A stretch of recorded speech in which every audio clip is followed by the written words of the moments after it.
Before we begin the story, let us know where you're watching from by leaving a comment below. If you enjoy this video, don't forget to like and subscribe. Have a wonderful day. Enjoy the story, everyone. The silk of her wedding dress clung to Serafina's legs as she crouched behind the marble fountain in the Blackwood Estates courtyard. 300 guests waited inside the ballroom, champagne glasses raised in anticipation of toasting her engagement to Damien Whitlock, a man whose touch made her skin crawl and whose laugh sounded like grinding glass. The diamond tiara that had belonged to her grandmother felt like a crown of thorns, its weight pressing down on her skull as if trying to force her into submission. Thunder rumbled overhead, and the first drops of rain began to fall on the white roses that had cost more than most people's yearly salaries. Serafina closed her eyes and tried to summon the courage that had been building inside her for months. She could hear her father's voice echoing from the terrace, probably wondering where his investment, because that's all she was, to him had disappeared to during her own engagement party. For 26 years, she'd been the perfect daughter, the ideal heiress, molded and shaped to fit her father's vision of what a Blackwood should be. But standing here in this designer gown that felt like a costume, about to promise her life to a man who saw her as an acquisition, something inside her finally snapped. Miss Blackwood, the voice belonged to Gideon, her bodyguard. As he rounded the corner, his hand rested on his radio, ready to alert the entire security team. "Your father is looking for you."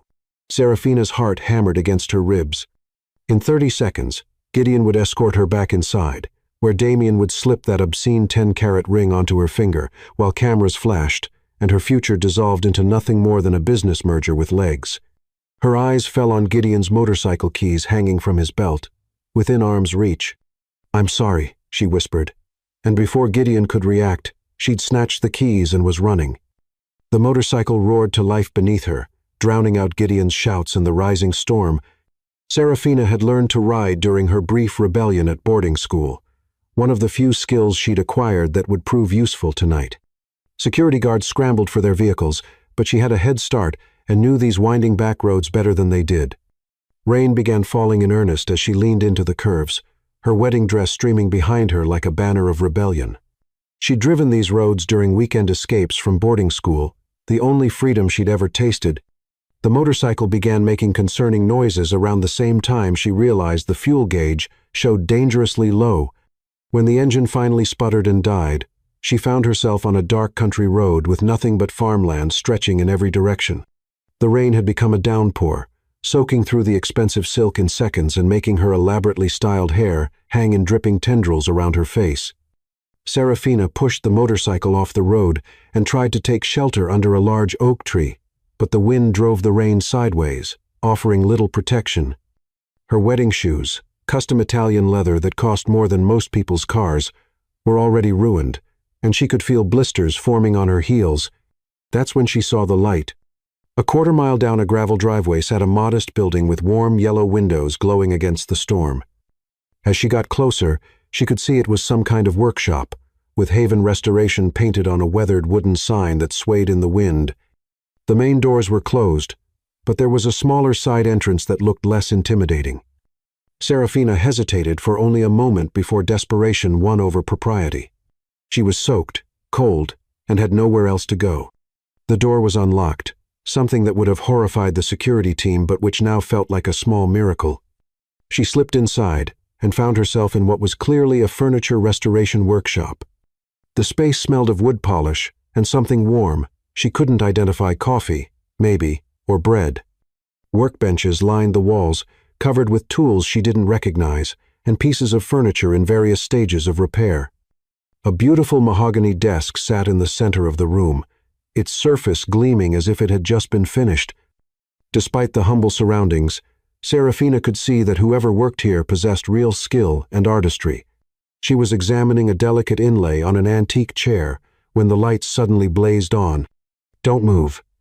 The voice was deep and calm but carried an unmistakable note of authority. Serafina froze, her hands still extended toward the chair, and slowly turned around. The man standing in the doorway was nothing like the polished executives and socialites who populated her usual world. He wore faded jeans and a flannel shirt rolled up to reveal strong forearms marked with small scars, the kind that came from working with your hands. His dark hair was slightly mussed, as if he'd been sleeping, and his green eyes held a weariness that spoke of someone who'd learned not to trust easily. He was holding a baseball bat, though he lowered it slightly when he saw she was clearly not a burglar. "I'm sorry," Serafina said, her voice barely above a whisper. "I didn't mean to break in. I was caught in the storm, and I saw your light." He took in her appearance the soaked wedding dress, the diamond tiara askew on her head, the expensive shoes that were clearly never meant for walking, and his expression shifted from suspicion to concern. "Are you hurt?" he asked, setting the bat aside completely. "No, I'm not hurt. Not physically." The words came out before she could stop them, revealing more than she'd intended. Something in her tone seemed to reach him, because his posture relaxed entirely. "You're running from something." It wasn't a question, and Serafina found herself nodding. "Someone, actually. I was supposed to get engaged tonight, but I couldn't do it, so I ran." She gestured helplessly at her ridiculous outfit. "I know how this must look." "It looks like someone who made a brave choice," he said simply. And something in Serafina's chest loosened at the unexpected kindness in his voice. "I'm Elise," she said, using the shortened version of her middle name, Elise Harper, Caspian Haven. "Most people call me Cass." He studied her for a moment, and she found herself holding her breath. "You can't stay here. This is just my workshop. But there's an apartment upstairs. It's not much, but it's warm and dry." "I don't have any money to pay you," Serafina said, hating how the words sounded but knowing she couldn't access any of her accounts without alerting her father to her location. "I'm not asking for money," Caspian said. "You look like someone who's had a rough night. Let's start with getting you out of those wet clothes before you catch pneumonia. My daughter has some things that might fit you." Daughter? Of course he had a family. Serafina felt a stab of disappointment that surprised her with its intensity. "She's 8, Caspian continued, apparently reading her expression. "It's just the two of us. Her mother died when she was born." "I'm sorry," Serafina said, meaning it. "Come on," he said, heading toward a narrow staircase she hadn't noticed before. "Let's get you warm and dry, and tomorrow we'll figure out what comes next." As she followed him up the stairs, Serafina caught her reflection in a darkened window. She looked like a drowned princess from a fairy tale. But for the first time in her life, she felt like she might be walking toward her own story instead of one someone else had written for her. Chapter 2. The Art of Deception. The apartment above Caspian's workshop was nothing like the mansions and penthouses Serafina had known her entire life, yet it felt more like home than anywhere she'd ever been. The living room was small but comfortable, with a well-worn leather couch facing a brick fireplace where embers still glowed orange. Children's drawings covered the refrigerator in the tiny kitchen, and a basket of laundry sat folded on the dining table, evidence of a real life being lived here, not just displayed. "The bathroom's down the hall," Caspian said, pulling towels from a linen closet. "I'll find you something dry to wear. Ren's clothes will be too small, but I might have an old sweatshirt that'll work." Serafina accepted the towels gratefully, her teeth chattering despite the warmth of the apartment. In the bathroom, she caught sight of herself in the mirror and almost laughed at the absurdity of it all. Her diamond tiara sat crooked on her head, water dripping from its edges onto a $20,000 wedding dress that was probably ruined beyond repair. She carefully removed the tiara and set it on the counter, then struggled with the dress's complicated fastenings until Caspian knocked softly on the door. "I found a shirt and some sweatpants," he said. "They'll be too big, but they're clean and warm." "Thank you," she called back, grateful that he couldn't see her fumbling with hooks and buttons that required two people to manage properly. When she finally emerged, wearing his oversized clothes, her hair wrapped in a towel, she found him making coffee in the kitchen. "Better?" he asked, and she nodded, suddenly shy. Without the elaborate dress and jewelry, she felt exposed in a way that had nothing to do with the loose-fitting clothes. "Much better. I can't thank you enough for your kindness." "Don't mention it," Caspian said, pouring 2 mugs of coffee. "You said you were running from someone you were supposed to marry. Was he? Did he hurt you?" The concern in his voice was genuine, and Serafina felt a pang of guilt at the deception she was about to weave. But the truth that she was the heiress to a billion-dollar empire who'd fled an arranged marriage would only complicate things. Not physically, she said carefully.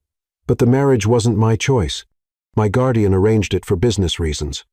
I'm an orphan, she added, weaving truth with fiction. My parents died when I was young, and the man who took me in has very specific ideas about my future that don't include my happiness. The story wasn't entirely false. Her mother had died when Serafina was 12, and emotionally, her father had been absent her entire life. Calling him her guardian felt more honest than explaining the complex reality of Cornelius Blackwood. I'm sorry, Caspian said, and she could see he meant it. That must have been incredibly difficult. What about you? Serafina asked, wanting to shift the focus away from her fictional past.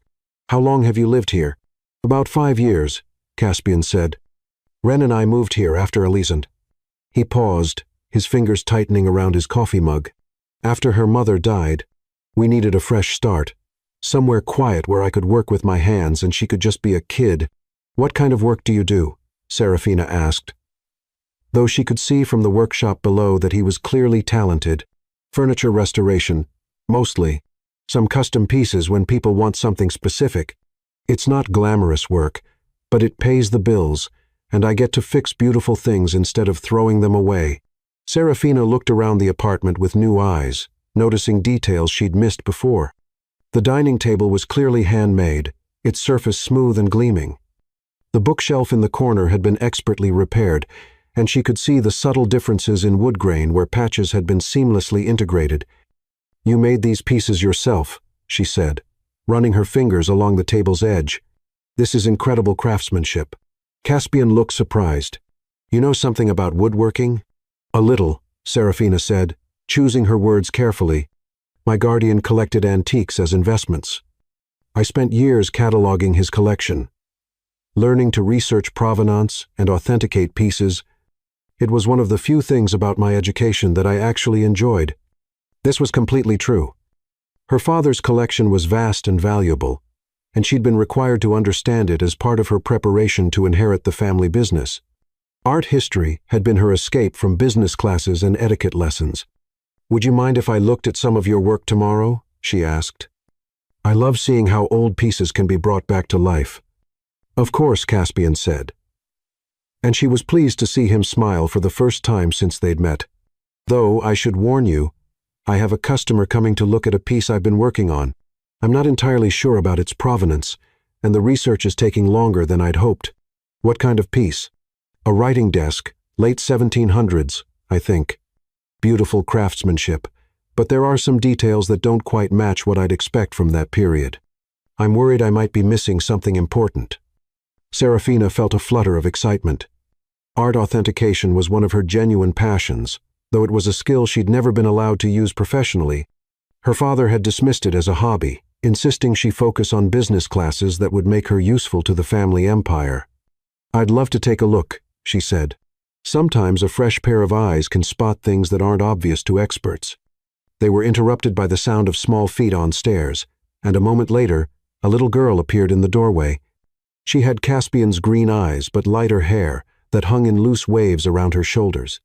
She wore pajamas covered in paint splatters and held a worn stuffed rabbit under one arm. Daddy, she said sleepily. I heard voices. Hey, sweetheart, Caspian said, his voice immediately softening. Come here. I want you to meet someone. The little girl, Ren, Serafina remembered, approached cautiously, studying the stranger in her father's clothes with curious eyes. Ren, this is Elise, Caspian said. She's going to stay with us for a little while. She got caught in the storm tonight. Are you a princess? Ren asked suddenly, and Serafina's heart skipped a beat. Why would you think that? She managed to ask. You have princess hair, Ren said matter-of-factly, even when it's wet. And you talk like the ladies in my fairy tale books.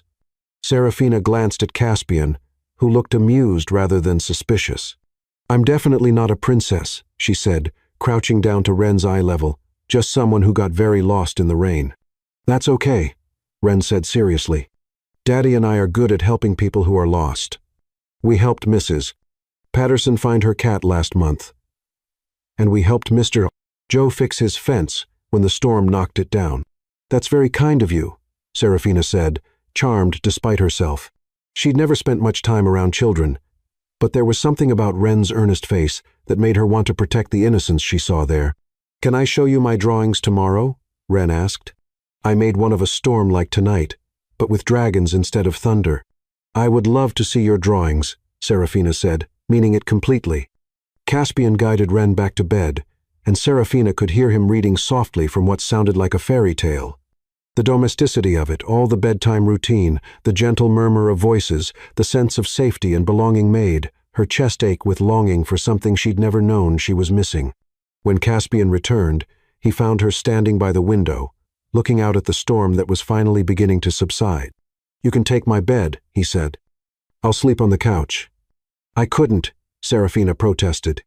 "You've already done so much." "It's no trouble," he insisted. "Besides, something tells me you've had enough uncomfortable nights lately." As she settled into Caspian's bed, surrounded by the scent of cedar and something uniquely him, Serafina stared at the ceiling and tried to process everything that had happened. 24 hours ago, she'd been trapped in a life that felt like a beautiful prison. Now she was lying in a stranger's bed, having given a false name, with no clear plan for what came next. But for the first time in years, she felt like she could breathe. Chapter 3. First Love Incident. The Thunderstorm Confession. Serafina woke to the sound of rain still pattering against the windows and the rich aroma of coffee drifting up from downstairs. For a moment, she forgot where she was, expecting to see the silk canopy of her four-poster bed and hear Clara, her personal maid, moving quietly around her suite. Instead, she found herself in a modest bedroom with handmade furniture and cheerful yellow curtains that let in the gray morning light. A week had passed since the storm brought her to Caspian's door, 7 days of discovering what it felt like to be wanted for who she was, rather than what she represented. The events of that first night came rushing back. The escape, the breakdown, Caspian's unexpected kindness. She could hear voices from the kitchen below, Wren's bright chatter mixing with her father's deeper tones. She dressed quickly in the clothes Caspian had lent her and made her way downstairs, following the sound of laughter. In the kitchen, she found Wren sitting at the small table, carefully drawing with colored pencils, while Caspian packed what looked like a school lunch. "Good morning," Caspian said when he saw her, and she was struck again by how different he was from the men in her usual world. There was no artifice in his smile, no calculation behind his kindness. "Coffee is fresh, and there's bread if you want toast." "Thank you," Serafina said, accepting the mug he offered. "I hope I didn't impose too much last night." "Not at all," he said. "Actually, I was hoping you might take a look at that writing desk I mentioned. The customer is coming this afternoon, and I could use another opinion on its authenticity." Wren looked up from her drawing. "Are you really good at old things, Miss Elise?"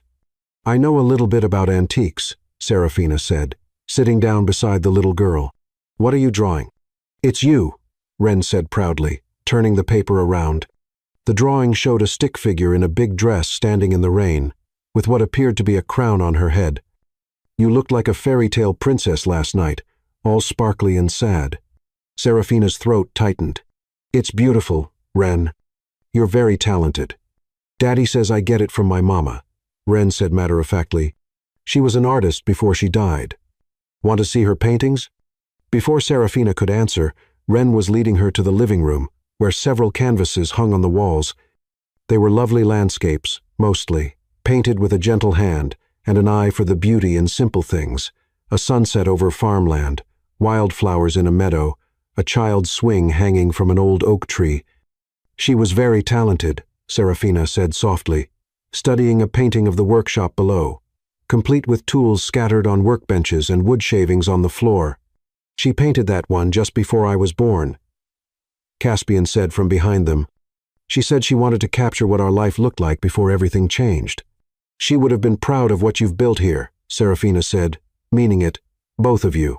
Something passed between them in that moment, a recognition that made Serafina's pulse quicken.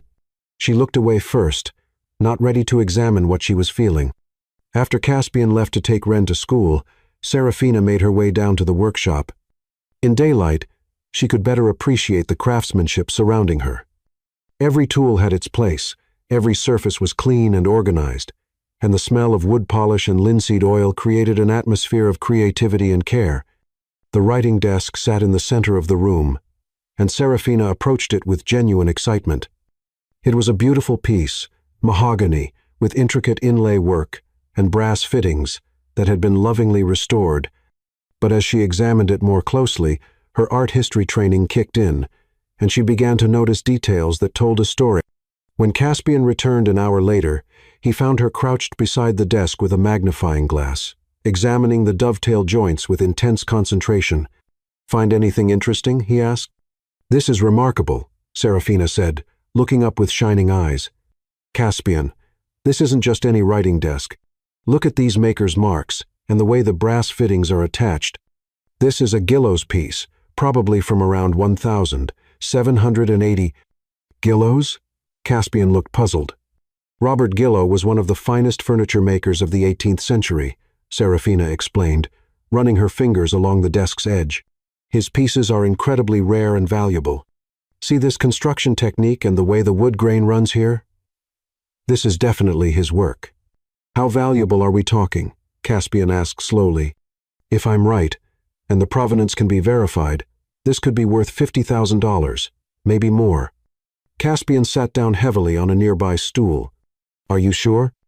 I'd need to do more research to be completely certain, but yes, I'm fairly confident. Serafina paused, realizing how her expertise might seem suspicious.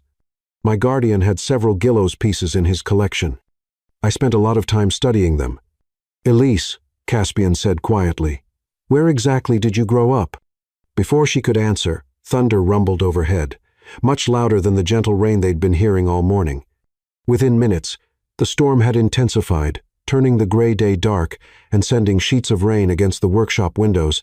Looks like another rough one, Caspian said, but Serafina was barely listening. She was thinking about his question and realizing how difficult it was becoming to maintain her fabricated story. Every lie led to more complications, and she was beginning to understand why her mother had always said that deception was exhausting. By the time they went upstairs for lunch, the storm had become truly violent. The power flickered several times, and when Caspian went to check the generator, Serafina found herself alone with her thoughts and her growing guilt. When Ren came home from school, she was excited about the storm, but also clearly a little frightened by its intensity. The three of them gathered in the living room as the afternoon grew darker, playing board games by lamplight and trying to ignore the increasingly aggressive weather outside.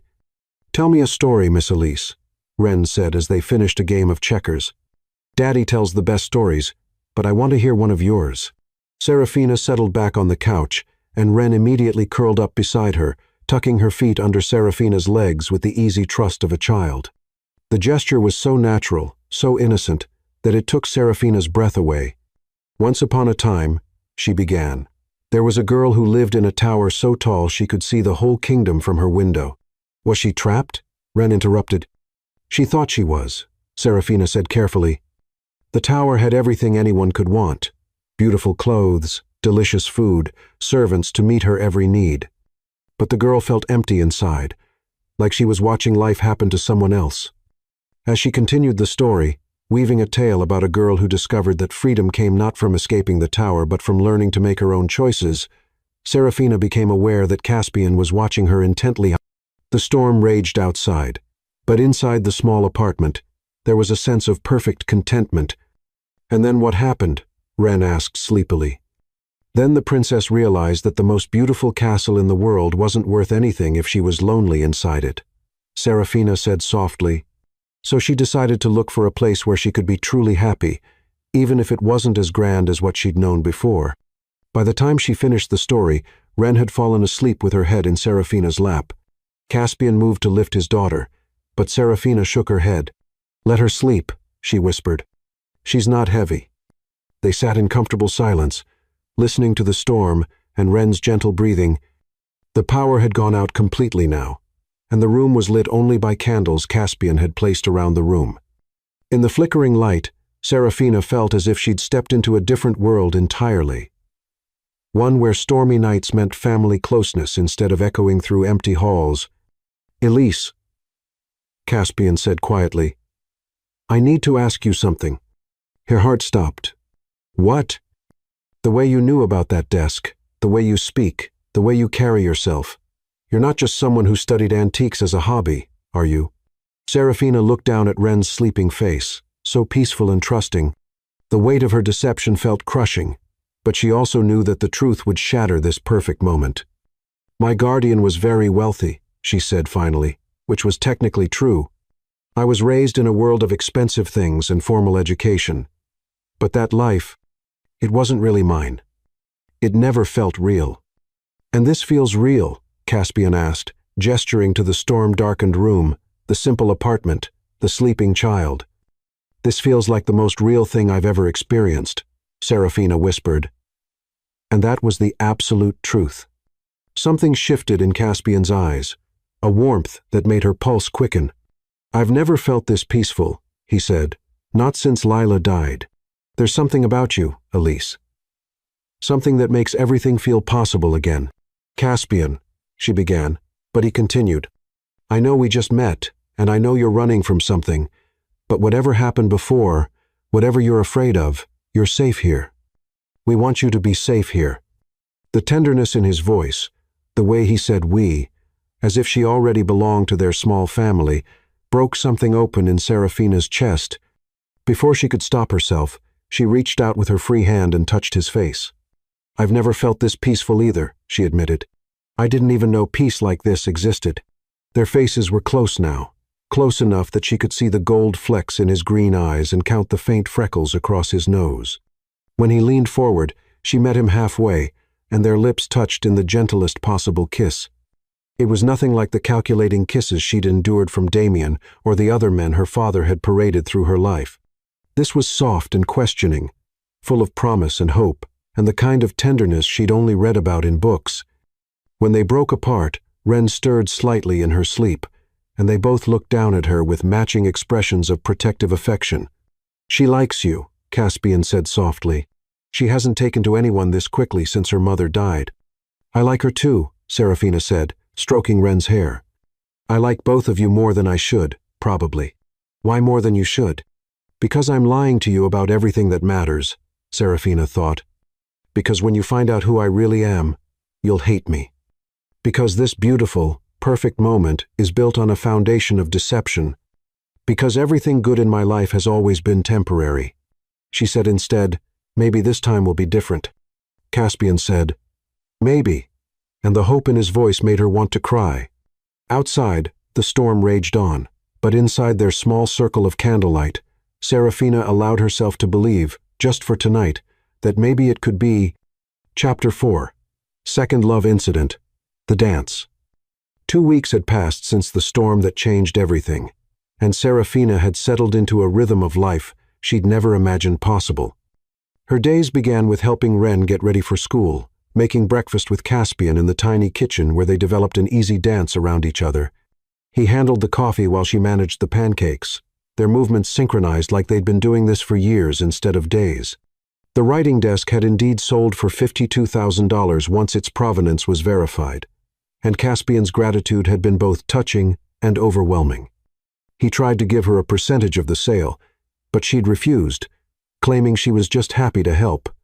The truth was, she had more money in her personal accounts than he'd make in 10 years, but she couldn't exactly explain that without revealing everything. Instead, she'd begun quietly contributing in other ways. When Ren mentioned wanting new art supplies for a school project, Serafina had mysteriously found a set of professional-grade colored pencils at a garage sale. When the refrigerator made concerning noises, she'd somehow located a repair manual and fixed it herself, claiming her guardian had insisted she learn practical skills. Each small deception felt necessary to maintain her cover, but they were also building into a web that made her increasingly anxious. This morning was different, though. Ren had been chattering excitedly about the harvest festival that was coming to town over the weekend. It was apparently an annual tradition, complete with craft booths, live music, and dancing under string lights in the town square. You have to come with us, Miss Elise, Ren said over breakfast, syrup making her words slightly sticky. Daddy says the whole town comes out, and there's the best funnel cake in the world. I don't know, Serafina said, feeling a familiar flutter of anxiety. Public events meant exposure, and exposure meant risk. I might not fit in very well. Of course you'll fit in, Caspian said, refilling her coffee cup. Besides, Ren's been planning your festival outfit for 3 days now, haven't you, sweetheart? Ren nodded enthusiastically. I picked out one of Daddy's flannels for you, and we can braid your hair so it looks like the other moms. The casual way Ren said moms made Serafina's throat tight. She'd never thought about being a mother, had never been around children long enough to imagine what that kind of love might feel like. But these past 2 weeks with Ren had awakened something maternal in her that she hadn't known existed. Please come, Caspian added, and something in his voice made her look up. It would mean a lot to both of us. The festival was everything Ren had promised. The town square buzzed with activity, craft booths, local honey vendors, and the scent of cinnamon and apples. Children ran between the stalls with sticky fingers, and families spread blankets on the grass for picnic dinners. Serafina kept her head down initially, but gradually relaxed. This was a working community where people cared more about character than connections. Her simple clothes and natural manner helped her blend in completely. Cass, Evelyn, from the diner, appeared with a plate of funnel cake. Good to see you brought someone to the festival. Evelyn, this is Elise, Caspian said. She's been helping me with some antique appraisals. Evelyn smiled warmly. Any friend of Cass's is welcome here. You picked a good one to settle down with. He's been looking lost since his Lila passed. Serafina felt heat rise in her cheeks. It's nice to meet you. You too, honey. Where are you from originally? The question she'd been dreading. Back east, Serafina said vaguely, but I'm thinking about making this area my permanent home. Smart girl, Evelyn said with a knowing look. Good men like Cass don't come along every day.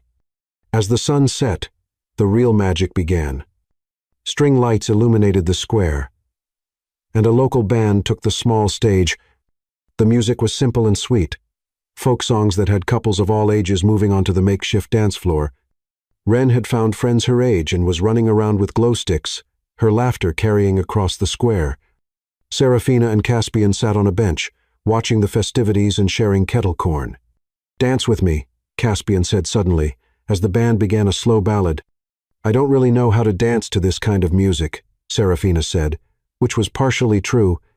She'd been trained in formal ballroom dancing, but this was something entirely different, more intimate, more real. Neither do I, really, Caspian admitted, but I'd like to try. She took his hand and let him lead her onto the dance floor, where other couples swayed gently to the music. There was no complicated choreography, no formal steps to remember. Caspian simply put his arms around her waist, and she rested her hands on his shoulders, and they moved together like they'd been doing this for years. I never learned to dance like this, Serafina said softly, her voice barely audible over the music. Like what? Like it doesn't matter if anyone's watching. Like the only thing that matters is the person you're with. Caspian pulled her closer, and she could feel the warmth of his body through his shirt, could smell the scent of sawdust and soap that had become so familiar. Tell me about your life before, he said. The real story, not the careful version you give everyone else. Serafina's heart skipped. What do you mean? I mean that sometimes, when you think no one's looking, you get this expression on your face, like you're remembering something that hurt you. And sometimes you say things that don't quite add up, like knowing the exact value of an 18th century writing desk, or the way you instinctively knew how to fix our refrigerator. She was quiet for a long moment, letting the music wash over them while she tried to find words that would be true without being complete. I grew up in a world where everything was beautiful and nothing was real, she said finally.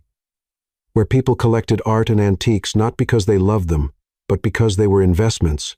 Where every relationship was a transaction and every emotion was a weakness. That sounds lonely. It was. I didn't realize how lonely until... She looked up at him, at his honest face and kind eyes. Until I found myself in a place where someone might make me pancakes just because they wanted me to have a good morning. Elise, Caspian said. And the way he said her name made something flutter in her chest. This is the first time in my life I've felt like I belonged somewhere, she continued. The first time I felt like myself, instead of just playing a role someone else wrote for me. Around them, other couples continued to dance, but Serafina felt like they were the only two people in the world.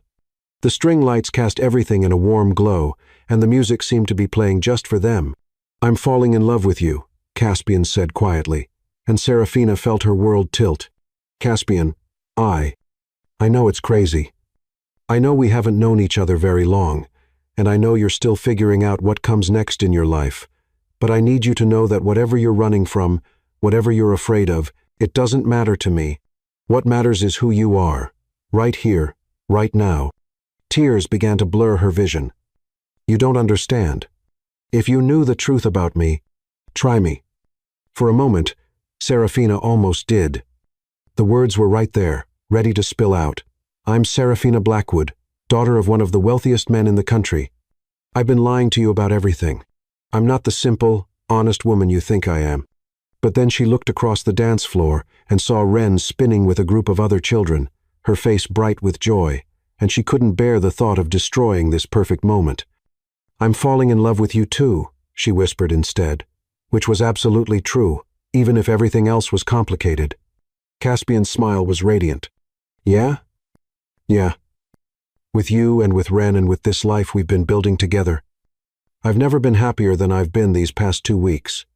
He kissed her then, soft and sweet under the string lights, while the band played and families danced around them. It was the kind of kiss that belonged in fairy tales, the kind that made her believe in happy endings, despite everything she knew about the real world. When they broke apart, Wren came running over, breathless and glowing. "Are you kissing?" she asked with 8-year-old directness. "Maybe a little," Caspian said, not letting go of Serafina's hand. "Good," Wren said seriously. "I was hoping you would. Does this mean Elise is going to stay forever now?" Serafina's heart clenched. "Would you like that?" "More than anything," Wren said, throwing her arms around both of them. "We could be a real family." Standing there in the circle of their arms, surrounded by the warmth and joy of the festival, Serafina felt something she'd never experienced before, the absolute certainty that she was exactly where she belonged. It didn't matter that her father was probably mobilizing every resource to find her, or that her real life was waiting to reclaim her. In this moment, under these stars, with these people who loved her, she was home. "I'd like that too," she said, meaning it with every fiber of her being, even as a small voice in the back of her mind whispered that it was impossible. But impossible things happened all the time, didn't they? Sometimes princesses really did find their happy endings, even if they looked nothing like what anyone expected. As they walked home through the quiet streets, Wren between them, holding both their hands, Serafina allowed herself to believe that maybe, just maybe, this fairy tale could have a real ending after all. Chapter 5. Third Love Incident, The Fever Night. 3 days after the festival, Serafina woke to the sound of Wren coughing. It was still dark outside, probably around 4 o'clock in the morning, and the apartment was quiet, except for the concerning wet sound coming from the little girl's room. She slipped out of bed and padded quietly down the hall, her bare feet silent on the hardwood floors. Wren's door was slightly ajar, and through the gap, Serafina could see Caspian sitting on the edge of his daughter's bed, his hand on her forehead. Even from the doorway, she could see that Wren's face was flushed, and her breathing sounded labored. "How long has she been like this?" Serafina whispered, stepping into the room. Caspian looked up, and she could see the worry etched in every line of his face. "She woke me up about an hour ago. Her fever's climbing, and she can't seem to stop coughing." Serafina moved to the other side of the bed and placed her hand on Wren's forehead. The little girl's skin was burning hot, and she was shivering despite the fever. "Have you called the doctor?" she asked. "Pediatrician's after-hours line," Caspian said, exhaustion clear in his voice. "They said to monitor her temperature and bring her in if it hits 104 or she has trouble breathing. Then we keep her comfortable until morning," Serafina said, though she felt out of her depth. She'd never cared for a sick child before, but something instinctive kicked in the need to help, to do something useful. For the next several hours, they worked together. Caspian handled the medical aspects, while Serafina focused on comfort, cool washcloths, quiet stories, small sips of water. Her presence seemed to calm Wren, and that gave Caspian the support he needed. "I don't feel good, Daddy," Wren whispered during one of her brief lucid moments, her small hand reaching for her father. "I know, sweetheart." Caspian said, his voice thick with emotion. "But Elise and I are here, and we're going to take care of you until you feel better." "Elise?" Ren's fever-bright eyes found Serafina in the dim light. "Will you stay with me?" "Of course," Serafina said, settling into the chair beside the bed. "I'm not going anywhere." And she meant it. Nothing in her privileged upbringing had prepared her for this kind of vigil, this bone-deep worry for another person's well-being. When she'd been sick as a child, professional nurses had cared for her while her father continued his business activities and her mother maintained her social calendar. The idea that parents might stay up all night personally monitoring every breath and temperature spike was completely foreign to her experience. But here, in this small bedroom with its hand-painted murals and stuffed animals, she discovered something she'd never known existed, the fierce, protective love that made someone willing to sacrifice anything for a child's comfort. As dawn broke, Ren's breathing became less labored, though her fever remained high. Serafina continued to monitor her carefully while Caspian dozed fitfully in the chair by the window, his body finally succumbing to exhaustion after hours of worry. The vigil had shown Serafina something she'd never experienced, the fierce protective devotion that made someone willing to sacrifice anything for a child's well-being. Around mid-morning, Ren's fever finally began to drop. Her sleep became more peaceful, and the flush faded from her cheeks. The question hit Serafina like a physical blow. Ren's fevered, innocent eyes were fixed on her face, waiting for an answer that Serafina didn't know how to give. "What makes you ask that?" she said gently. "Because you stayed with me all night, like mamas do, and because Daddy looks at you the way he looks at Mama's pictures, like you're the most beautiful thing in the world." Serafina felt tears prick at her eyes. "Your daddy and I care about each other very much," she said carefully, "and I care about you more than I ever thought possible. But you're not going to leave, are you? Like Mama did?" The faith in Ren's voice, the absolute trust that Serafina would give her the truth, was devastating. Because the truth was that she wanted nothing more than to stay, to be Ren's mother in all the ways that mattered, to build a life with Caspian that was based on love instead of obligation. But the truth was also that her real world was still out there, waiting to reclaim her. Her father wouldn't give up looking, and eventually, her deception would be discovered. When that happened, this beautiful, fragile thing they'd built would shatter, and she would be the one responsible for breaking Ren's heart. "I'm going to be here as long as I possibly can," she said finally, which was the most honest answer she could give. "Promise." "I promise I'll never leave you by choice," Serafina said, and meant it completely. By mid-morning, Ren's fever had broken completely, and she was sleeping peacefully.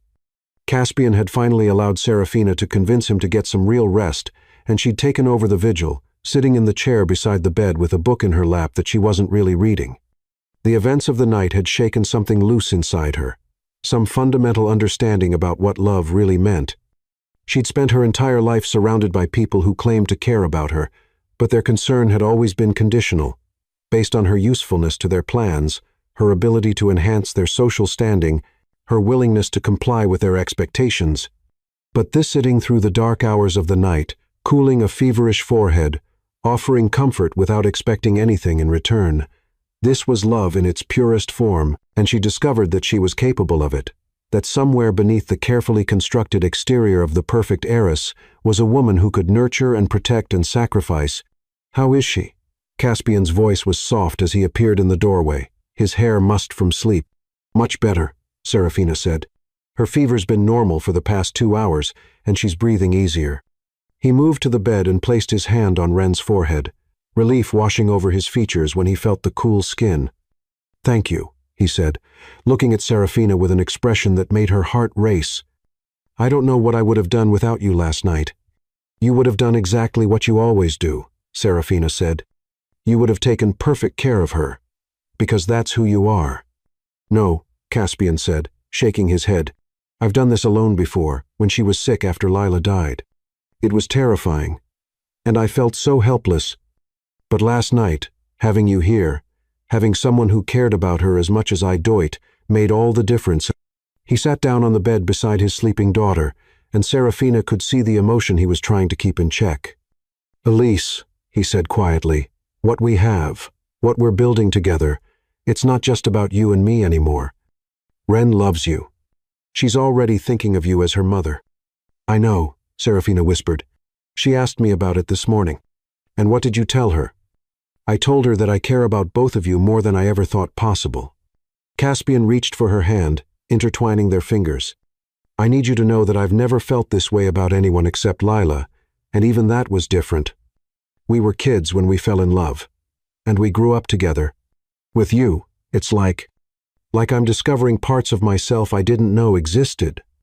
Serafina's throat was tight. "Caspian, I know you're still figuring things out, and I don't want to pressure you, but watching you with Ren last night, seeing how naturally you've become part of our family, I can't imagine our lives without you anymore." The weight of his words, the love and hope in his voice, was almost unbearable, because she couldn't imagine her life without them either. But she also couldn't see how to bridge the gap between the woman she was with them and the reality of who she actually was. "I can't imagine my life without you either," she said, which was the absolute truth. "Then stay." He said simply, "Whatever you're running from, whatever you're afraid of, we'll face it together. You don't have to carry your burdens alone anymore." If only it were that simple. If only love could really conquer the complications of her real identity, the demands of her father's world, the impossible gulf between Serafina Blackwood and Elise Harper. "I want to," she said. "You have no idea how much I want to." Caspian leaned forward and kissed her, soft and gentle and full of promise. When they broke apart, he rested his forehead against hers. "Then we'll figure out how to make it work," he said. "Whatever it takes." At that moment, Ren stirred in her sleep, a small smile crossing her face as if she were having a pleasant dream. Watching her, Serafina felt the full weight of what she stood to lose if her deception was discovered, but also the full weight of what she could gain if she found a way to make this life real. For the first time since fleeing her engagement party, she began to seriously consider what it would take to stay not just as Elise Harper, the mysterious woman who'd appeared in their lives, but as herself. The real question was whether Caspian could love Serafina Blackwood as much as he loved Elise Harper, and whether the truth would set her free or destroy everything she'd come to cherish. As the afternoon sun streamed through Ren's bedroom window, illuminating the little family they'd somehow become, Serafina made a decision. She would find a way to tell them the truth, not today, while Ren was still recovering, but soon, because this love was too precious to build on a foundation of lies, and these people deserved to know who they were really choosing to let into their hearts. The question was whether they would still want her when they knew. Chapter 6. Fourth Love Incident. The Proposal. 2 months had passed since Ren's fever, and autumn had settled over the countryside like a comfortable blanket. The leaves on the oak tree outside Caspian's workshop had turned brilliant shades of gold and crimson, and there was a crisp edge to the morning air that made everything feel fresh and full of possibility. Serafina had fallen completely into the rhythm of their life together. She helped with Ren's homework each afternoon, taught her to braid friendship bracelets and paint watercolor landscapes. In the evenings, she and Caspian worked side by side in the workshop, her growing knowledge of antiques proving invaluable to his business. She'd even started contributing to their household expenses with money she claimed came from selling jewelry. She'd inherited another carefully constructed lie that made her stomach churn with guilt. But the guilt was becoming harder to ignore, especially when she saw how completely Caspian and Ren had accepted her into their family. Ren had started calling her Mama Elise without any prompting, and Caspian had begun making casual references to their future together, plans for next summer's garden, ideas for expanding the workshop, dreams of the life they would build. This morning, Caspian seemed different.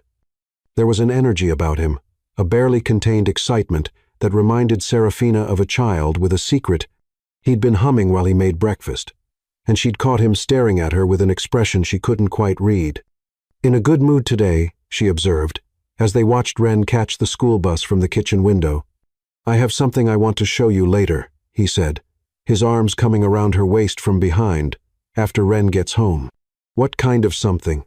"The kind that requires patience," he said, pressing a kiss to the side of her neck that made her shiver. The day passed with unusual slowness. Serafina tried to focus on the antique secretary desk they were restoring, but she found herself watching Caspian whenever she thought he wasn't looking. There was definitely something different about him, something that made her pulse quicken with anticipation and anxiety in equal measure. When Ren returned from school, She seemed to be in on whatever secret Caspian was keeping. She kept shooting conspiratorial glances at her father and giggling when she thought Serafina wasn't paying attention. "Are you two plotting something?" Serafina asked, as they shared an early dinner. "Maybe," Ren said, with 8-year-old mischief sparkling in her eyes, "but it's a good plot. The best kind of plot. A plot that requires a walk after dinner," Caspian added. "If you're up for it." Their usual evening walk took them along a path that wound through the woods behind the workshop, eventually emerging at a small clearing, where an old stone bench sat beneath a massive willow tree.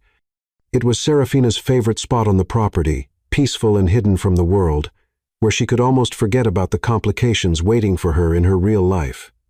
Tonight, however, the clearing looked different. Someone had strung tiny white lights through the willow's drooping branches, creating a canopy of stars that reflected the ones beginning to appear in the darkening sky. A bouquet of wildflowers sat on the stone bench, and soft music drifted from a small speaker hidden among the roots.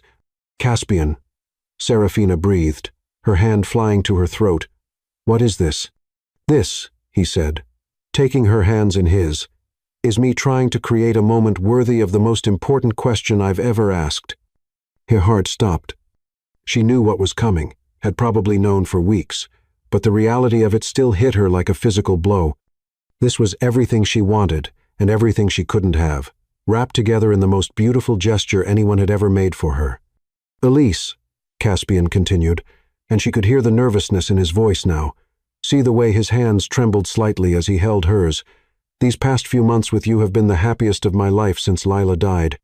Actually, if I'm being completely honest, they've been different from what I had with Lila, not better or worse, just more complete. Somehow." Ren had positioned herself on a fallen log a few feet away, her chin propped on her hands as she watched the proceedings with rapt attention. "You've brought something into our lives that I didn't even know we were missing," Caspian went on. "You've made Ren laugh in ways she hasn't since she was very small, and you've made me remember what it feels like to hope for the future again." Tears were already blurring Serafina's vision. "Caspian, please, let me finish," he said gently. "I know you're still healing from whatever happened in your past. I know you're still figuring out who you want to be and where you want your life to go. But I need you to know that wherever you decide to go, I want to be there with you. And more than that, I want you to know that you already have a home here with us, for as long as you want it." He released her hands and reached into his pocket, withdrawing a small velvet box that made Serafina's breath catch in her throat. "This was my grandmother's ring," he said, opening the box to reveal a simple but beautiful diamond solitaire set in white gold. "She wore it for 63 years, and my grandfather always said it was the smartest investment he ever made, because it bought him a lifetime with the woman he loved." "Oh, Caspian," Serafina whispered, the tears falling freely now. "Elise Harper," he said, dropping to one knee in front of her, "will you marry me? Will you let me spend the rest of my life loving you and making you laugh and building something beautiful together?" The ring sparkled in the fairy lights, but it was nothing compared to the light in Caspian's eyes as he looked up at her with such hope and love that it physically hurt to see. This was the moment she'd been dreaming of without realizing it, the fairy tale ending that every girl imagined but so few ever found. And she couldn't say yes. "Caspian," she began, her voice breaking. "Say yes, Mama Elise." Ren called out, bouncing on her log with excitement. "Say yes, so we can be a real family." The word family hit Serafina like a dagger to the heart, because that's what they were.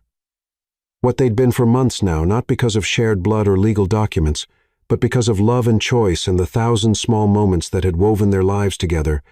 Ren was already her daughter in every way that mattered, and Caspian was already her partner, her other half, the person she wanted to build a life with. But built on what foundation? How could she say yes when he didn't even know her real name? "I want to," she said, her voice barely audible. "You have no idea how much I want to." "Then say yes," Caspian said simply. "Whatever's holding you back, whatever you're afraid of, we'll face it together." "You don't understand," Serafina said, wrapping her arms around herself. "There are things about me, about my past, that you don't know, things that would change how you feel about me." "Try me," he said, rising to his feet but keeping the ring box open between them. "I told you before that your past doesn't matter to me. I meant it. What if my past won't stay in the past? What if it comes looking for me and destroys everything we've built? Then we'll deal with it when it happens, Caspian said. But I'm not going to let fear of what might happen keep me from fighting for what I know is right. Before Serafina could respond, the distant sound of car engines reached them through the tree's multiple engines, moving fast and getting closer. Her blood turned to ice in her veins. She'd been careful, paying with cash, avoiding cameras, staying off social media, but 3 months was a long time to stay hidden from someone with Cornelius Blackwood's resources. Perhaps a store security camera had caught her face, or a facial recognition system had flagged her at a gas station. However they'd found her, it was over. Caspian, she said urgently, I need you to listen to me very carefully. In about 30 seconds, some very serious men in very expensive suits are going to come through those trees, and they're going to want to take me away. What? Caspian's face shifted from confusion to alarm. Elise, what are you talking about? The first black SUV broke through the tree line, followed immediately by 2 others. They moved with military precision, surrounding the clearing before their occupants even emerged. Men in dark suits stepped out, followed by the one person Serafina had hoped never to see again. Her father, Cornelius Blackwood, looked exactly as she remembered, silver-haired, impeccably dressed, radiating the kind of cold authority that came from never having been told no. His eyes swept the clearing, taking in the fairy lights, the ring box still clutched in Caspian's frozen hand, and finally settling on his daughter with an expression of profound disappointment. Serafina, he said, his voice carrying clearly across the clearing. Enough of this nonsense. It's time to come home. The name hit Caspian like a physical blow. She could see the moment understanding dawned in his eyes, followed immediately by betrayal so deep it made her want to disappear into the earth. Serafina, he repeated, the word barely a whisper. Miss Blackwood, one of the security men said, stepping forward, your father has been very worried about you. Daddy, Ren's voice was small and confused. What's happening? Why are they calling Mama Elise a different name? The innocence in Ren's question was devastating.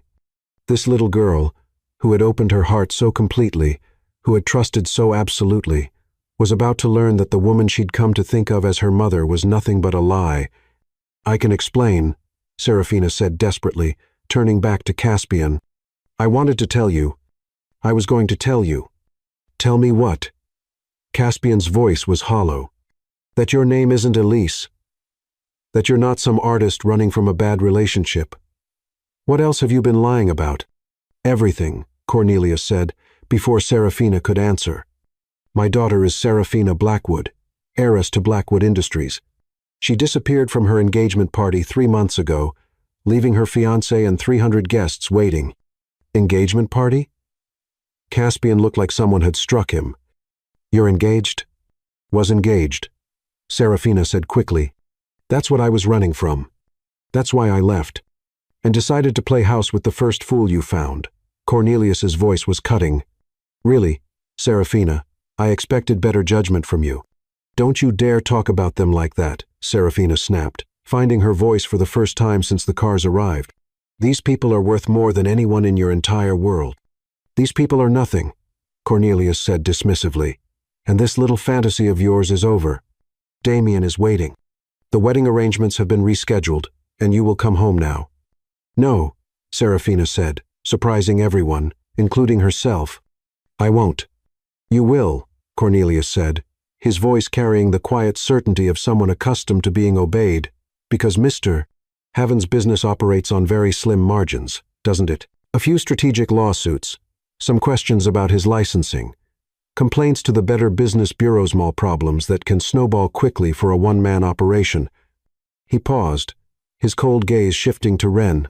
And children need stable homes. Social services takes a dim view of single fathers who can't provide adequate supervision, especially when anonymous tips suggest concerning behavior. The threats were delivered conversationally, but their meaning was crystal clear. Even if she could find a way to reach out to Caspian and Ren, her very presence in their lives would put them in danger. Serafina looked at Caspian's stricken face, at Ren's confused and frightened expression, and felt her world collapse completely. You have 30 seconds to make your choice, Serafina, Cornelius said, checking his expensive watch. Come willingly, or watch me destroy everything these people hold dear. The ring box fell from Caspian's numb fingers, landing in the grass with a soft thud that sounded like the death of every dream she'd ever had. Chapter 7. The Shattered Truth. The silence in the clearing stretched like a physical thing, broken only by the soft sound of Wren beginning to cry. Serafina's heart shattered at the sound, but she forced herself to remain standing as Cornelius's ultimatum hung in the air between them. Daddy, Wren said through her tears, tugging on Caspian's shirt. I don't understand what's happening. Why won't Mama Elise answer me? Caspian looked down at his daughter, then back at Serafina. His face cycled through confusion, hurt, and something that might have been understanding. Serafina Blackwood, he said slowly, testing the name. The heiress who disappeared 3 months ago. I saw it on the news. You knew? She whispered. I suspected something when you identified that desk so quickly, but I told myself it didn't matter. His voice was quiet, controlled. I was wrong, wasn't it? It matters a lot. Not in the way you think, Serafina said desperately. Everything between us was real, my feelings, the way I am with Wren.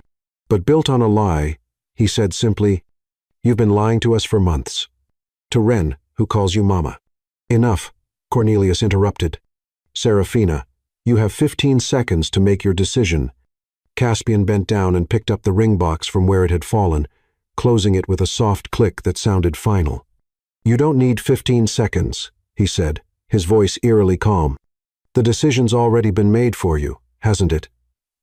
It was made the moment you decided we weren't worth the truth. That's not fair, Serafina said, tears streaming down her face. You don't understand the impossible position I was in.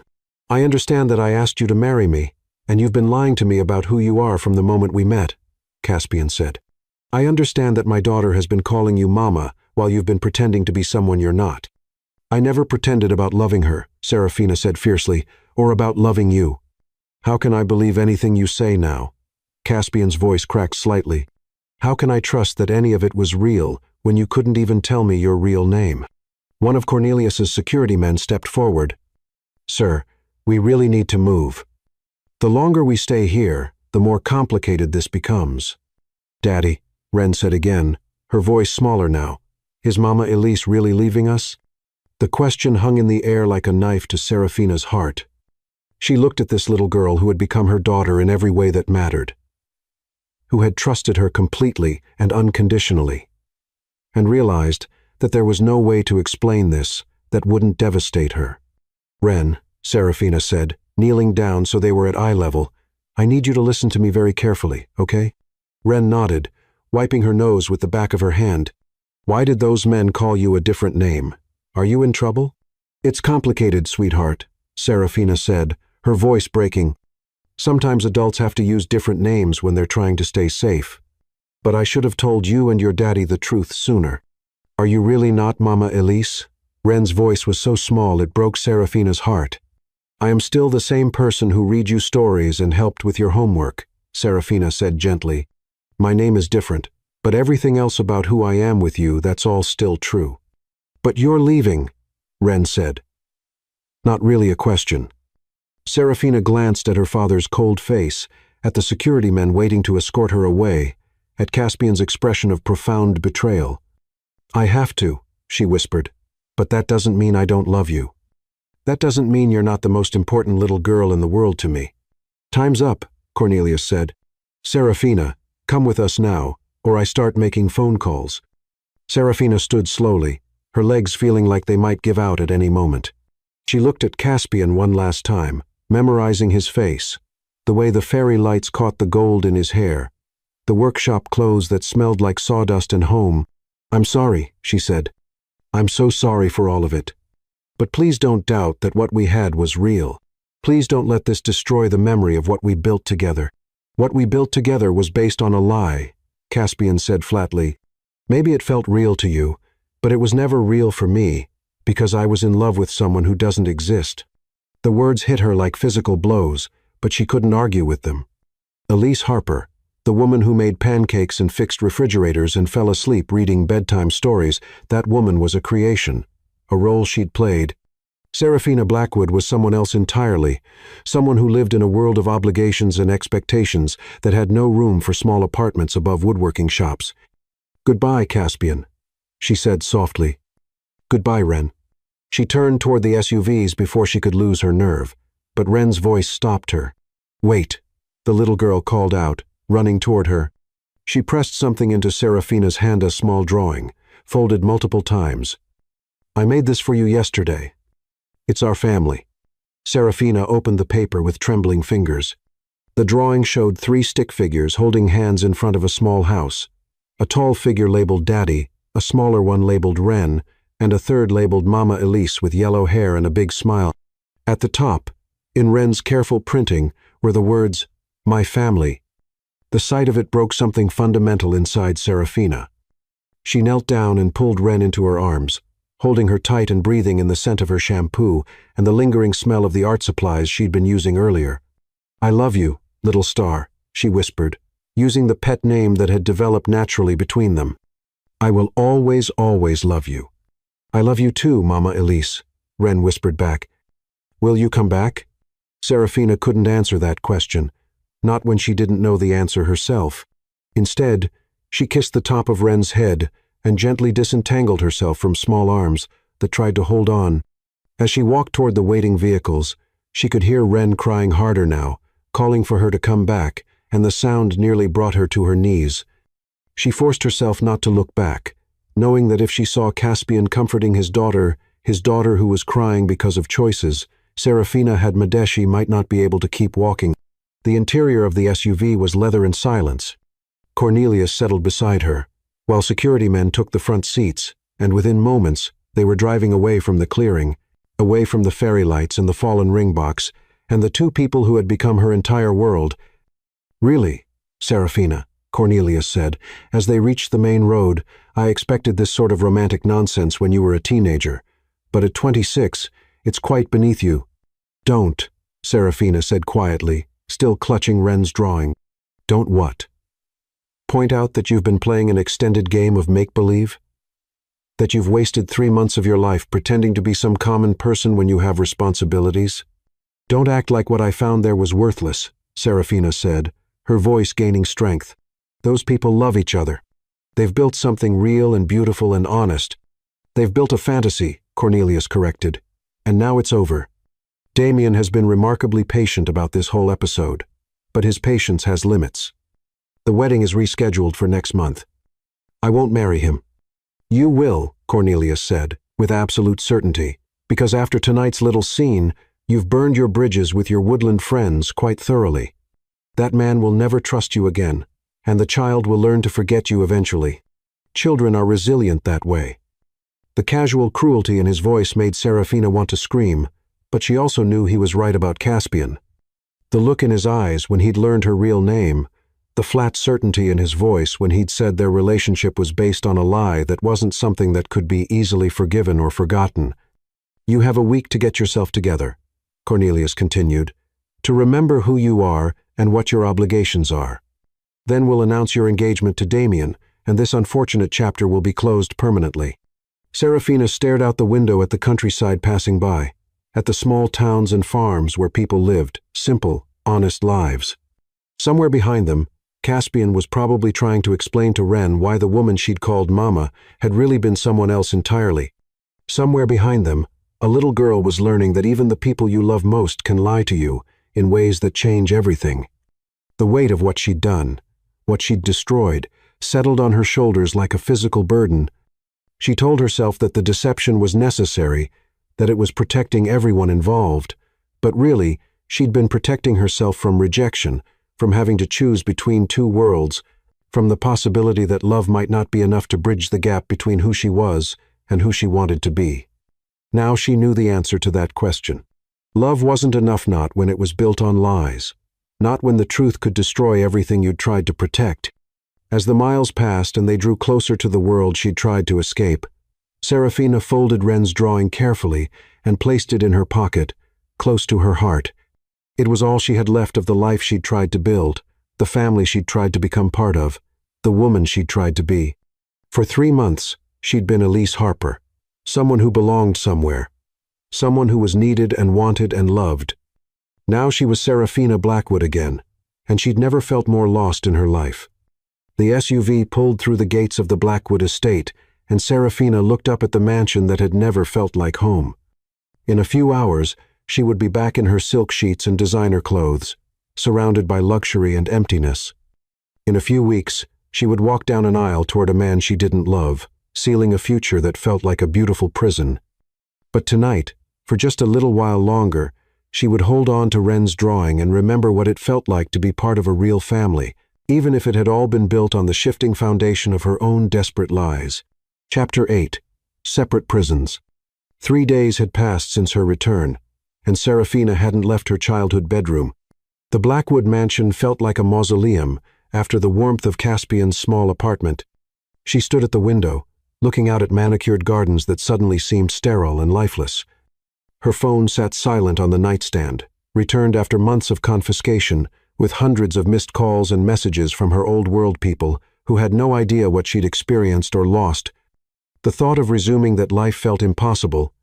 A soft knock interrupted her thoughts.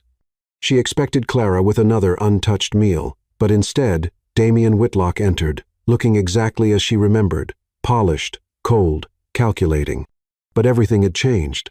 She had changed, fundamentally and irrevocably. 3 months of living as Elise Harper had shown her what love could feel like, what home could mean, what it was like to be valued for who you were rather than what you could provide. Going back to her old life felt like trying to wear clothes that no longer fit. She pulled Wren's drawing from the pocket of her robe shade, been carrying it constantly, like a talisman, and smoothed it out on her bed. The simple stick figures holding hands in front of their little house looked impossibly precious against the silk bedspread that cost more than most people made in a year. "My family," Wren had written at the top, and Serafina traced the letters with her finger, wondering if the little girl was still asking when Mama was coming home.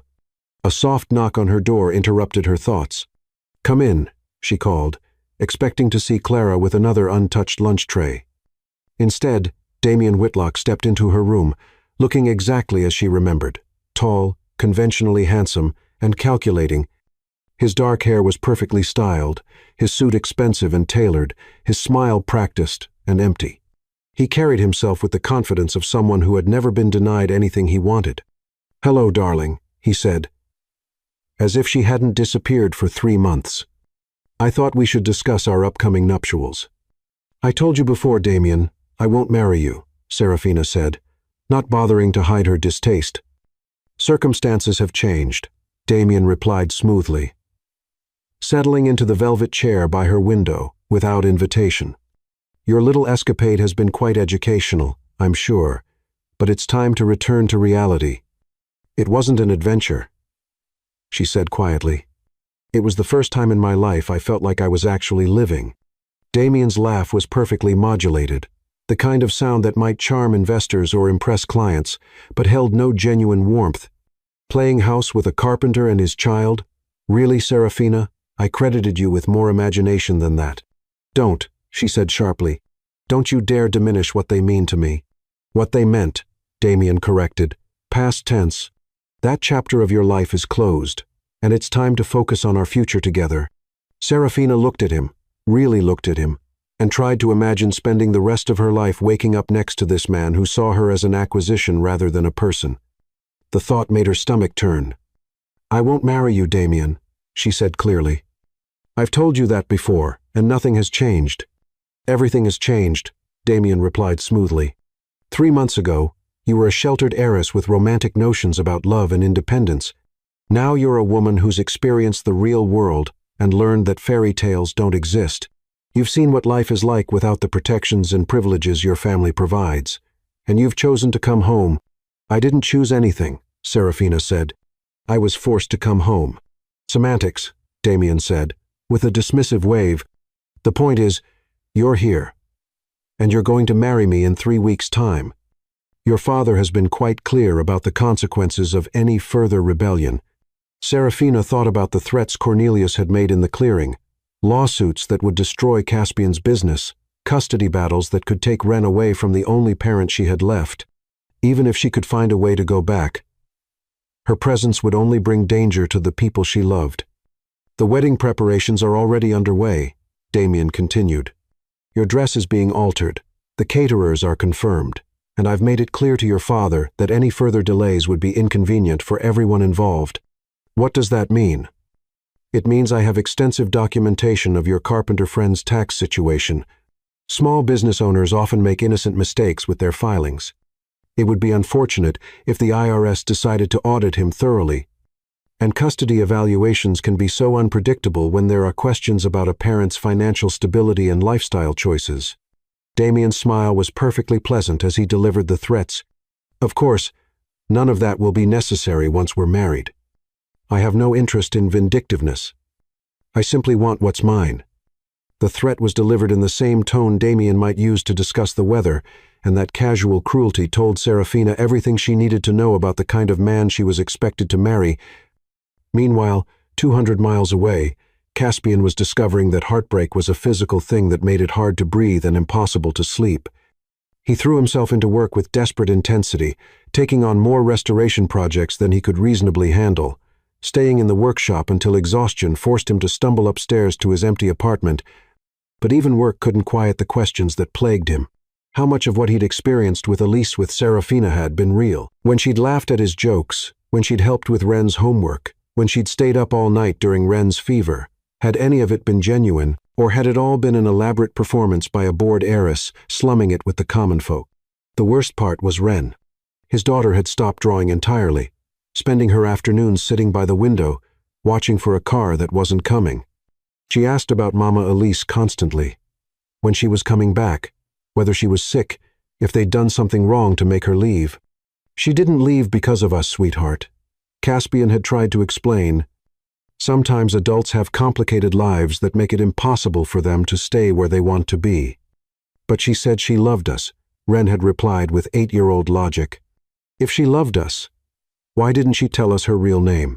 It was a question Caspian couldn't answer, because he was struggling with the same confusion. How could someone lie so completely about who they were while still somehow making him feel more loved and understood than he'd ever felt in his life? He'd Googled Serafina Blackwood 3 days after she'd been taken away, and the search results had been overwhelming. Photos of her at charity galas, society pages documenting her education at exclusive schools, business articles about her father's empire and her role as his heir. She was everything he'd never imagined himself being involved with, wealthy, beyond comprehension, sophisticated in ways that made his simple life seem quaint by comparison. The woman in those photos looked like Elise, but somehow different, more polished, more remote. Her smiles perfectly calculated for cameras. Looking at them, he could almost convince himself that the woman who'd made pancakes in his kitchen and fallen asleep, reading to his daughter, had been someone else entirely. But then he'd remember the way she'd looked at Ren during the fever, the fierce protectiveness in her eyes. He'd remember how she'd talked about feeling peaceful for the first time in her life. The tears in her eyes when she'd said she couldn't imagine living without them. Those moments felt real in a way that couldn't be faked, which meant that Serafina Blackwood, for all her wealth and sophistication, had been as lost and lonely as he'd been before they found each other. The realization didn't make the betrayal hurt less, but it made it more complicated, because if her feelings had been real, if she truly loved them as much as she'd claimed, then she was probably suffering just as much as they were. As another sleepless night stretched before him, Caspian found himself wondering if love could survive the kind of deception they'd built their relationship on. He'd been so angry in the clearing, so focused on the lies, that he'd barely listened to her explanations. But now, in the quiet darkness of his apartment, he found himself wishing he'd asked different questions, not whether her name was real, but whether her love was. Not whether her background was true, but whether her tears when she'd said goodbye to Ren had been genuine. Not whether she'd lied about her past, but whether she'd been honest about the future she'd wanted with them. 3 weeks until her wedding, according to the society pages, he couldn't stop himself from reading. 3 weeks until Serafina Blackwood married someone else and disappeared from their lives forever. The thought made him feel like he was drowning, but he didn't know how to reach for the surface when he wasn't even sure which way was up anymore. Chapter 9. The Heart's Rebellion. The morning of her wedding dawned clear and cold, with the kind of crystalline October light that made everything look sharp and unforgiving. Serafina stood at the window of her bridal suite, watching as workers put the finishing touches on the elaborate outdoor ceremony setup. 300 guests would soon fill the gilt chairs arranged on the mansion's perfectly manicured lawn, and a string quartet was already tuning their instruments beneath the flower-draped gazebo where she would promise to love, honor, and obey a man she despised. Her wedding dress hung behind her $30,000 of French silk and Venetian lace that had been featured in 3 different bridal magazines. It was, everyone assured her, the most beautiful gown they'd ever seen. Serafina thought it looked like an expensive shroud. "You look like you're about to bolt," said a voice from the doorway. Serafina turned to see her cousin Isabella entering the suite, already dressed in her bridesmaid's gown. Isabella was one of the few people in their extended family who had ever spoken honestly to Serafina, perhaps because she'd inherited independently from her mother's side and didn't need to worry about Cornelius's approval. "The thought has crossed my mind," Serafina admitted. "Good," Isabella said, settling into one of the silk-upholstered chairs. "For a minute there, I was worried you'd actually go through with this farce." "You know I don't have a choice." "Everyone has choices," Isabella said firmly. "Some are just harder than others." "And look how that ended," Serafina said bitterly. "With innocent people getting hurt because of my selfishness." Isabella was quiet for a moment, studying her cousin's face. "The carpenter," she said finally. "You really fell in love with him." It wasn't a question, and Serafina didn't try to deny it. "With him and with his daughter. With the life we were building together. So why are you here instead of there?" "Because I lied to them about everything that mattered," Serafina said. "Because when they found out who I really was, they looked at me like I was a stranger. Because my being there would only bring them trouble they don't deserve. Or because you're a coward who's choosing the easy path instead of fighting for what you want." The words hit like a slap, and Serafina whirled around to face her cousin. "Easy? You think this is easy?" "I think marrying Damien is easier than telling the man you love the truth and begging him to forgive you," Isabella said calmly. "I think playing the beautiful daughter is easier than standing up to Uncle Cornelius and risking his disapproval. I think living a lie is easier than fighting for the right to live authentically. You don't understand the complications. I understand that you've spent your entire life doing what other people expected instead of what you wanted," Isabella interrupted. "And I understand that you found something real with these people, something that made you happy in a way you'd never been before. The question is whether you're brave enough to fight for it." Before Serafina could respond, the door opened again, and Clara entered with a tray of champagne. "For the bride and her attendants," Clara said, but her smile was strained. The older woman had been with the Blackwood family for over 20 years, and she'd watched Serafina grow from a lonely child into an even lonelier adult. "Your father requests that you be ready for photographs in 30 minutes. After Clara left, Isabella handed Serafina a champagne flute. "To making the right choice," she said, "even when it's the hard one." Serafina took the glass but didn't drink. Instead, she found herself thinking about Wren's drawing, still folded carefully in her jewelry box. In 2 hours, she would become Mrs. Damien Whitlock, and that little girl who had called her mama would become nothing more than a bittersweet memory. "Tell me about them," Isabella said quietly. "Tell me about the life you built." So Serafina did. She told her cousin about Caspian's patient hands as he taught her to sand wood, about the smell of sawdust and coffee that meant home. She told her about Wren's midnight fever and the fierce protectiveness that had awakened in her, about reading bedtime stories and helping with homework and feeling needed in a way that had nothing to do with her bank account. "He proposed," she said finally, her voice breaking slightly, "the night my father found us. He'd strung lights in our favorite spot and gotten down on one knee with his grandmother's ring. And they're here," Isabella said quietly.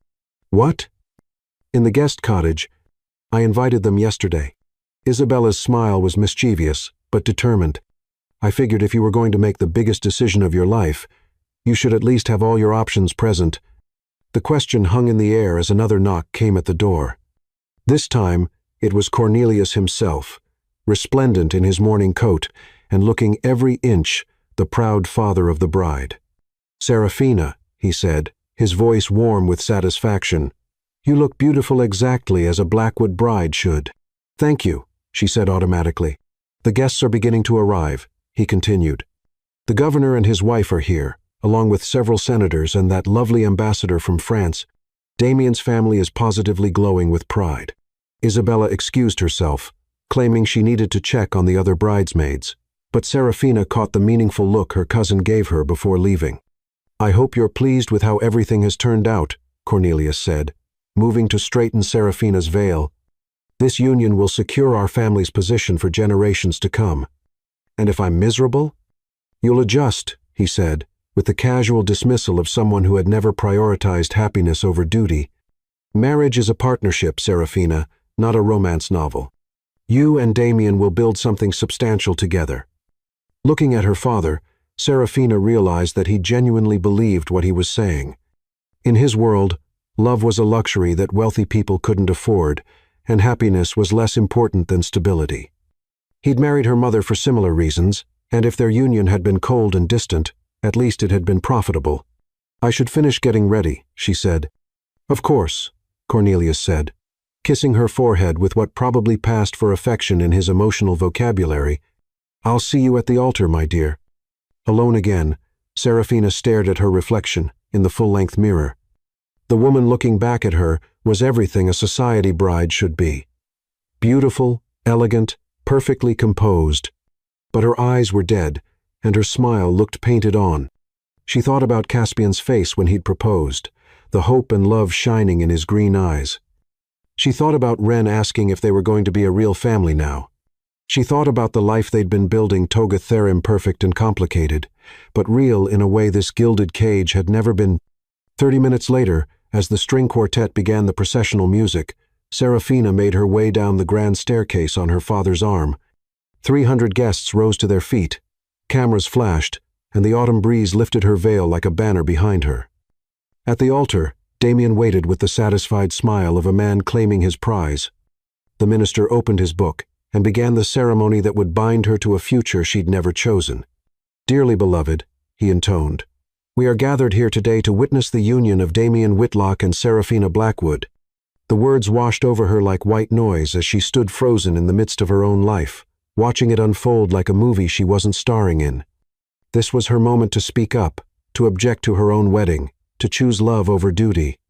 But the weight of expectation, of 300 pairs of eyes, of her father's threats against the people she loved, held her in place like chains. "Do you, Damien, take Serafina to be your lawfully wedded wife?" the minister asked. "I do," Damien said, his voice carrying clearly across the lawn. "And do you, Serafina, take Damien to be your lawfully wedded husband, to have and to hold, for richer or poorer, in sickness and in health, for as long as you both shall live?" This was it, the moment when she would seal her fate forever, when she would choose safety over authenticity, duty over love. Serafina opened her mouth to speak the words that would end her story with Caspian and Ren forever, and then she heard Ita Child's voice calling from somewhere in the crowd of guests. "Mama Elise." Her heart stopped. It couldn't be. But she turned toward the sound anyway. And there, among the wedding guests near the back, stood Caspian and Ren. They were dressed nicely but simply, clearly out of place among the wealthy attendees. Later, she would learn that Isabella had sent them invitations, that her cousin had been quietly orchestrating this moment for weeks. But right now, all Serafina could see was the man she loved and the little girl who had called her mama, standing at the edge of her wedding like a vision of the life she'd abandoned. "Mama Elise," Ren called again, and this time her voice carried across the entire gathering. 300 guests turned to stare, murmurs rippling through the crowd like waves. Cornelius's face had gone thunderous, and Damien's smile had frozen into something that looked more like a snarl. But all Serafina could see was the man she loved and the little girl who had called her mama, standing at the edge of her wedding like a vision of the life she'd given up. The minister cleared his throat. "Miss Blackwood, do you take this man to be your husband?" Serafina looked at Damien, at her father, at the sea of expectant faces surrounding her. Then she looked back at Caspian and Ren, at the future she'd thought was lost forever. And suddenly she knew what her answer had to be. "No," she said, her voice carrying clearly in the sudden silence. "I don't."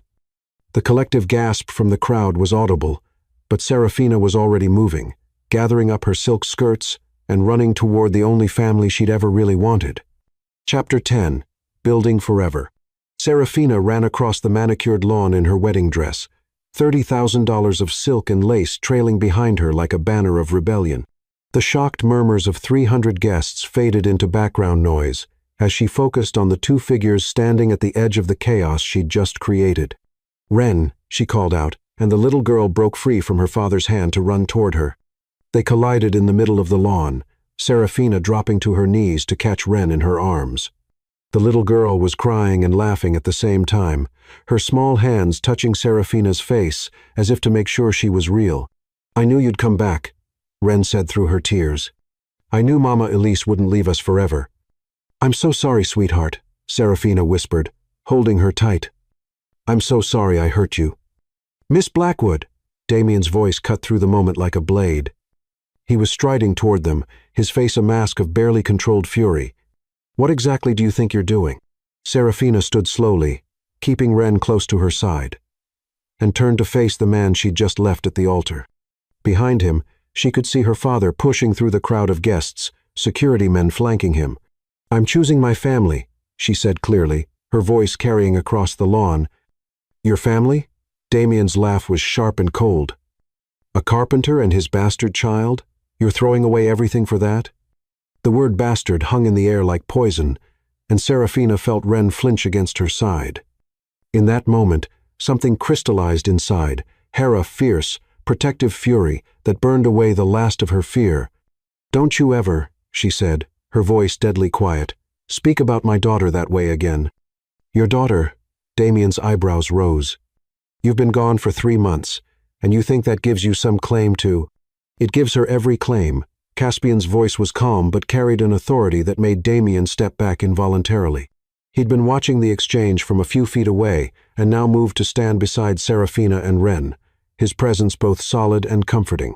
"Ren is my daughter by blood," Caspian continued, "but Serafina became her mother the night she stayed up, taking care of her during a fever.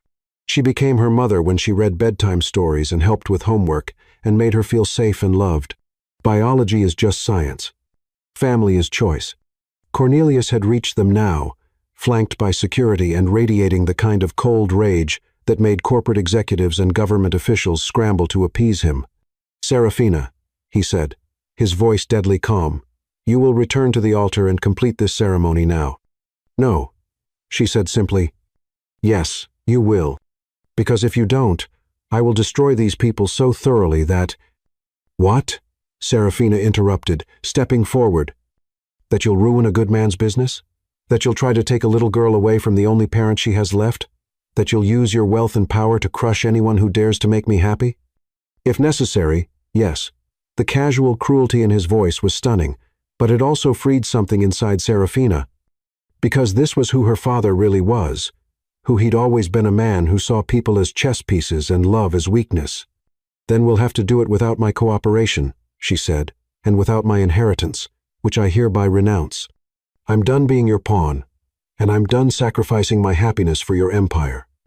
"You're being emotional and irrational," Cornelius said dismissively. "Think about what you're giving up: your entire future, your security, everything this family has built."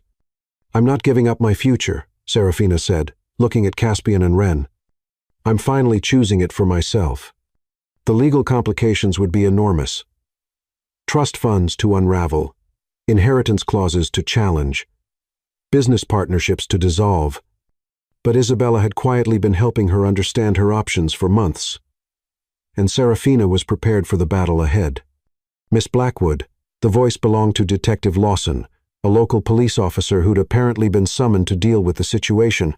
"Is there a problem here?" Serafina looked at the detective, then at her father's security team, then at the crowd of wedding guests who were watching the drama unfold like spectators at a particularly entertaining theater production. "No problem, detective," she said clearly. "I've simply decided not to marry Mr. Whitlock after all." "You can't just—" Damien began, but the detective held up a hand. "Actually, sir, she can. Last I checked, forced marriage was still illegal in this state." The irony wasn't lost on anyone that Cornelius's own legal connections were now protecting his daughter's right to refuse the marriage he'd arranged. "This is far from over," Cornelius said, his voice promising retribution. You think you can just walk away from your responsibilities, from everything this family has built? I think I can walk away from a life that was never really mine, Serafina said. And I think I can build something real with people who love me for who I am, not what I can provide. She turned to Caspian, who had been silent during the confrontation, and for the first time since she'd run from the altar, she felt uncertainty creep in. His face was unreadable, and she realized that just because she'd chosen them didn't mean they were ready to forgive her deception. Caspian, she said quietly, I know I don't have the right to ask, but why did you come back? He asked, and she could hear the pain that was still raw in his voice. The question stopped her cold, not because she didn't know the answer, but because the truth was so simple and so complicated at the same time. Because living without you and Ren isn't living at all, she said. Because even if you can never forgive me for lying to you, I couldn't marry someone else while my heart belongs to both of you. Because I realize that being Serafina Blackwood means nothing if I can't also be the woman who fell in love with the carpenter and his daughter. You broke our hearts, Caspian said quietly. I know, Serafina whispered. I broke my own heart too. They stood facing each other across the wreckage of her former life, with Ren between them, holding both their hands, while 300 wedding guests watched and waited. The question is, Caspian said finally, what do we do now? Now, said Isabella, appearing suddenly beside them with a mischievous smile. You get out of here, before Uncle Cornelius calls in more security. She was holding car keys and a small suitcase that Serafina recognized as her own overnight bag. I took the liberty of packing a few things. Isabella explained. The practical clothes, not the designer ones. I figured you'd want to be comfortable for whatever comes next. Isabella, you can't. Serafina began.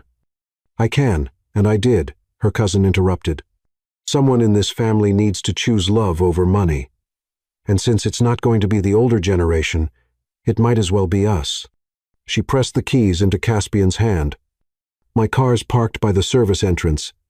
It's not much, but it'll get you away from here. Isabella, Cornelius's voice was dangerous. Uncle Cornelius, Isabella said cheerfully, you can threaten to disinherit me, but I inherited my money from my mother's side, remember? Which means I'm free to help my cousin make the best decision of her life. 20 minutes later, they were driving away from the Blackwood estate in Isabella's modest sedan, Serafina having changed out of her wedding dress and into jeans and a sweater that felt like freedom. Ren was chattering excitedly in the back seat, asking 100 questions about where they were going and whether this meant they were really a family now. Are we really a family now? Caspian asked quietly, echoing his daughter's question. I'd like to be, Serafina said, if you'll have me, if you can forgive me for lying about who I was. The woman I fell in love with wasn't Elise Harper, Caspian said thoughtfully. She was someone who made pancakes and read bedtime stories and stayed up all night taking care of a sick child. She was someone who knew more about antiques than she let on and who looked at our simple life like it was the most beautiful thing she'd ever seen. That woman was more real than Serafina Blackwood ever was, she said softly. Then maybe the question isn't whether I can forgive you for lying, Caspian said, but whether you can forgive yourself for taking so long to tell the truth. They drove in comfortable silence for a while, heading toward the small town that had become home to all of them. As they passed the familiar landmarks, the diner where Evelyn worked, the school where Ren drew pictures of their family, the festival grounds where they danced under string lights, Serafina felt the last of her anxiety fade away. Will you marry me? Caspian asked suddenly, pulling over at the same clearing where he'd proposed months ago. The fairy lights were gone now, and autumn leaves covered the ground where her ring box had fallen. But it was still their place, still the spot where they'd almost begun, there forever before her past caught up with them. Are you sure? Serafina asked, though her heart was already singing with the knowledge that this time there would be no black SUVs, no security men, no father to drag her away. I've never been more sure of anything, he said, pulling the same ring box from his pocket. Serafina Blackwood, Elise Harper, or whoever you want to be, will you marry us? Yes, she said, laughing through her tears as he slipped his grandmother's ring onto her finger. Yes, yes, yes. Finally, Ren cheered from the back seat. Can we have the wedding in our backyard with pancakes instead of fancy cake? Anything you want, little star, Serafina said, turning to kiss the little girl who had called her back to the life she'd almost lost. As they sat in the clearing where their story had almost ended, Serafina realized that sometimes the best love stories don't end with castles and crowns. Sometimes they end with the man who works with his hands, a little girl who draws pictures of home, and the courage to choose authenticity over everything else. The legal battles would continue for months. The society pages would have a field day. Cornelius would eventually come around, partly because Isabella proved surprisingly fierce in family negotiations, and partly because even he couldn't argue with his daughter's obvious happiness. Serafina lost access to her trust fund and inheritance, but gained something far more valuable: the right to choose her own life. She found work at the County Historical Society, using her expertise to help preserve local heritage. The pay was modest, but the satisfaction was immeasurable. This story ends with three people who found their way home to each other, proving that the greatest adventures sometimes begin with finally stopping long enough to build something real and lasting. 6 months later, they had their small wedding in the workshop where they fell in love, surrounded by the community that had embraced them. It wasn't a fairy tale, Endinjit was something better.